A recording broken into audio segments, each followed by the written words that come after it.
we're talking to you today because today MormonLeaks published the letter that you sent back to the LDS Church in response to the claim that brought down the document recently. Yes. Off of their website. Right. Why do you think that this is an important case for MormonLeaks?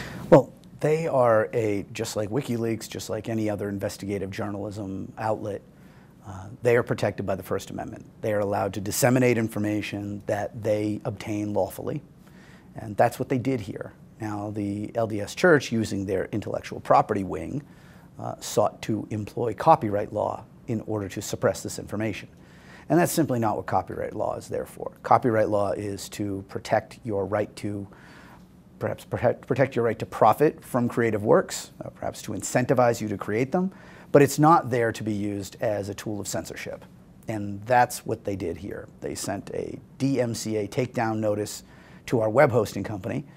That requires our web hosting company to make a decision. Do they want to get sued for copyright infringement, or do they want to take it down? Now, they took it down, which triggers a claim under 17 USC section 512F on my client's behalf. But rather than get there, I wanted to speak to them in a way that I hope makes sense to them.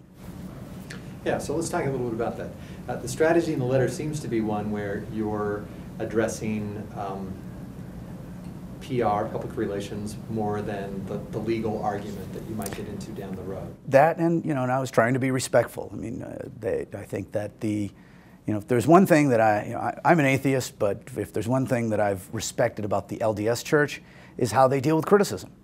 In the past, I've seen them deal with criticism in admirable ways, and I think if we look at other pursuits, sometimes they're not so grown up about it. You don't really see LDS members setting off bombs or attacking people because they criticize them. Usually you're engaged and you talk about it. And in the case of the Book of Mormon, they even bought an ad in the playbill, and who knows how many converts that got the church. That seems to me to be how the modern LDS Church is dealing with criticism, and perhaps what they did here was an anomaly. If that's the case, I hope my letter does what it was intended to do. So the LDS Church does have a long history of defending its intellectual property and will go after different entities that they feel might be infringing on the image of the church or distorting the work that the church has done. Sure. So the letter also seems to imply that church leaders are trying to hide something, or that there's something in the document that they're trying to keep out of the public eye because they don't want people to know it. Yeah, and I think that might be a miscalculation. I mean, I've looked at the document. I don't really see anything particularly embarrassing about it, but church is a man-made construct, no matter what you do. So why wouldn't you want to have all of its members able to see what it's doing? I mean, you have, perhaps I'm not that up on LDS philosophy, but there's divinity and then there's the man-made church. And those two things probably aren't always exactly aligned. So why not have all of its members able to see this? I mean, it's a very democratic institution from what I've seen. I mean, everybody's a priest, aren't they? When they turn 12, Andy? Yeah. All right, so you turn 12 and you become a priest. As an ex-Catholic, that's completely crazy to me. I'm used to going into a place where you get hit with a ruler if you speak out of line. Instead, here, a 13-year-old can walk into a house of worship and say, "I'm doing the sermon today."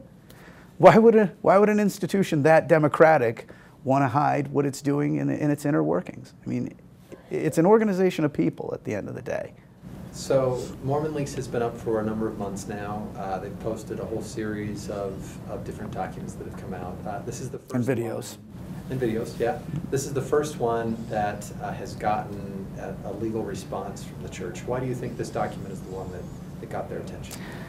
Without interviewing the apostles, I couldn't tell you why this one was more important to them than any of the others. Perhaps this was the first one they noticed. Perhaps this was the first one that really concerned them. Maybe they felt it was time to draw a line in the sand. But at this point, they have at least sent the first salvo over our bow, and we're prepared to meet it. So the document itself has been reposted, but has been posted on the MormonLeaks website itself, if I understand correctly, not through a third-party hosting. But a new server, yes. So, do you know, does that change the way that MormonLeaks plans to operate in the future? Are they doubling down and making sure that they're the only ones that would be able to make a decision like this in the future? Yeah, I think what this indicates to me, I mean, I haven't spoken with them about it, but what it indicates to me is they want to be able to have a robust resistance to censorship. But of course, when information like this gets out, censorship only makes it spread more. So, this is one thing I tried to outline in my letter. This became far more newsworthy the moment they tried to suppress it.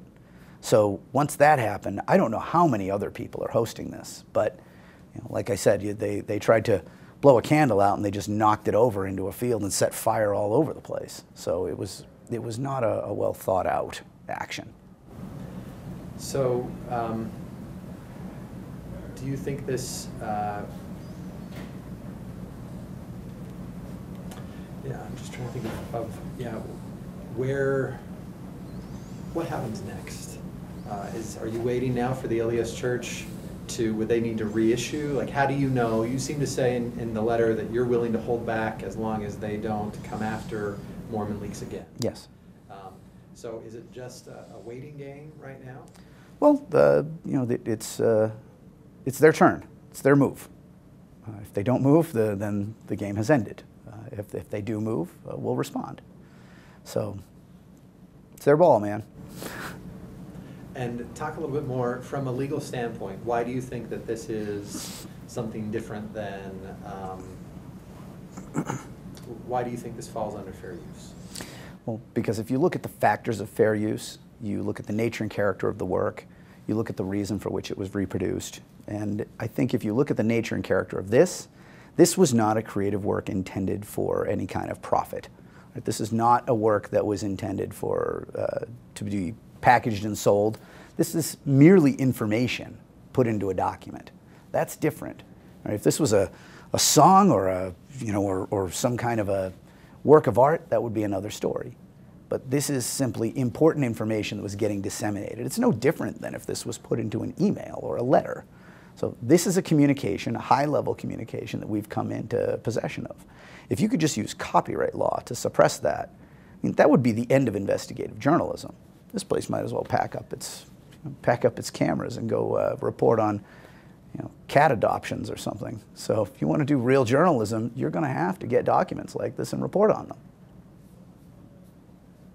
Okay. Anything I should have asked that I haven't asked yet? Like, I have nothing against cat adoptions, so you could ask about that. Yeah, all cats deserve. Sure, definitely. Yeah. Well, maybe the First Amendment implications of this, I think, are important. Yeah, so the First Amendment implications, and I'm wondering if you could talk a little bit about the shifting landscape that we're in right now with websites like MormonLeaks, but places dedicated to kind of airing out lots of information. Yeah. How are things, how is the First Amendment landscape shifting? Well, fair use is where copyright and First Amendment intersect. I mean, this is the bargain that we make, that we're going to allow fair use in order to allow copyright and vice versa. So we need to have breathing space for journalism to take place. So what I see here is we have, an era of really radical transparency. In the past, somebody might have taken a copy of this thing, made a bunch of photocopies, and be walking around handing them out. That'd be easy to suppress. Well, you would still have a First Amendment right to disseminate them, but as a practical matter, you could do something about it. Now, even without the First Amendment, as a practical matter, what are you going to do about it? I mean, if it gets taken down in one place, as long as one other person has it, they can reproduce it, and then it's in 10 million people's browsers within minutes. There's really no practical way, even absent the First Amendment, to do something about this. But, I think that's a good thing. This is part of the natural immune system for freedom of expression. So when you try to suppress something like this, the internet just routes around it. It looks at censorship like what white blood cells look at an invading body. It'll just cause a swarm. You're talking about the world the way it is now. Yeah. Others would respond and say, but that's not the way that it should be. This is information that doesn't belong to them. People should be able to have a private conversation, even within an organization or a large organization. There should be things that where private things can be kept private. I agree. I actually have a very strong belief that there should be stronger privacy laws. But if this was a document between you and members of your family, that's one thing. But this is the governing body of a very large organization that has a very large impact on a lot of people's lives, worldwide. So why don't all of its members and people who are interested in the inner workings of the church have a right to see how it's being governed? That's not a privacy issue. This wasn't a private discussion among friends or family members. This was really an internal document about how they were going to deal with a large public relations issue. Why shouldn't that playbook be out in the press?